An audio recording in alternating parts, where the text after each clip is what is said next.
आयुर्वेद सरस्वती भाग 68 पथ्यापथ्य संकल्पना स्वभाव परमवाद वैद्य पुणे। तो पथ्यापथ्य संकल्पना के बारे में हम सोच रहे थे, और अगर परहेज करते हैं तो औषध लेने से क्या फ़ायदा, और परहेज नहीं करते हैं तो भी औषध का क्या संबंध।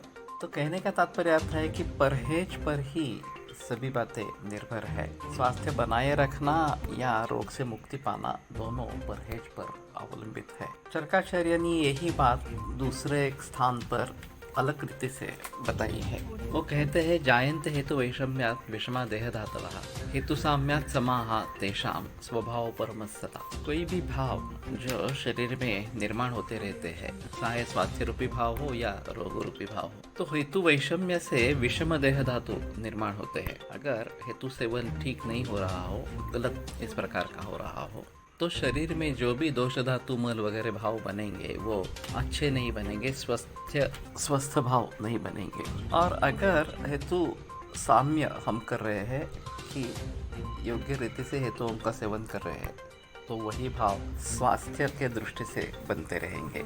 और उन दोनों का चाहे दोष वैषम्य हो, दोष साम्य हो, स्वभाव परम सदा अपने आप नाश हो जाता है। स्वभावतः उपरम यानी कि विनाश हो जाता है। बौद्धों की एक संकल्पना है, यत् सत् तत् क्षणिकम, कि जो चीज विद्यमान है, अस्तित्व में है, वो क्षणिक रहती है और का तुरंत नाश हो जाता है। तो ये सभी सृष्टि इस प्रकार की क्षणिकत्ववाद से भरी हुई है, ऐसा उनका कहना है। तो हमें लगा कि कैसे पॉसिबल है। खास करके हम देख रहे हैं कि बरसों तक हमारा घर का फर्नीचर हो, बर्तन हो और कुछ भी चीजें हो, इस प्रकार से वैसी है में कुछ परिवर्तन आया, वो नष्ट हो गई, पुनः निर्माण हो गई वगैरह, ऐसा तो नहीं दिखाई देता। तो उनका कहना है कि ये हर क्षण नष्ट हो जाते हैं और फिर उत्पन्न हो जाते हैं, और ये श्रृंखला चलती रहती है इस प्रकार से। अब निर्जीवों के बारे में ये समझना थोड़ा सा मुश्किल इस प्रकार का होगा, लेकिन सजीवों के बारे में हमारे शरीर में मेटाबॉलिज्म, चयापचय प्रक्रिया चलती रहती है। हम खाना खाते हैं और उसका पचन होता है, शरीर धातु में रूपांतर इस प्रकार का हो जाता है, और उसके साथ शक्ति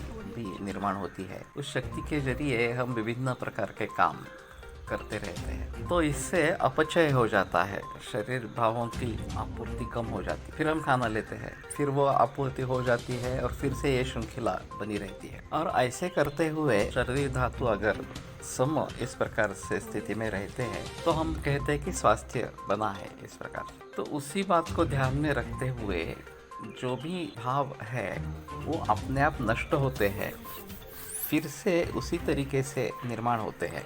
लेकिन बीच में नए निर्माण के लिए अगर हमने कुछ ये शरीर में अन्न डाला या और कुछ किया, इस प्रकार से योग किया, व्यायाम किया, ऐसा कुछ किया, तो निर्माण होने वाले भाव बदल सकते हैं। एक दोष वैषम्य की परंपरा चलती आ रही है, उसको हमने खंडित किया, उसको बीच में रोक डाला, हेतु साम्य की प्रक्रिया शुरू कर दी, तो धीरे धीरे जो दोष वैषम्य है उसका नाश होता रहेगा और दोष साम्य प्रस्थापित होता जाएगा। तो ये निरंतर चलने वाली इस प्रकार की प्रक्रिया है।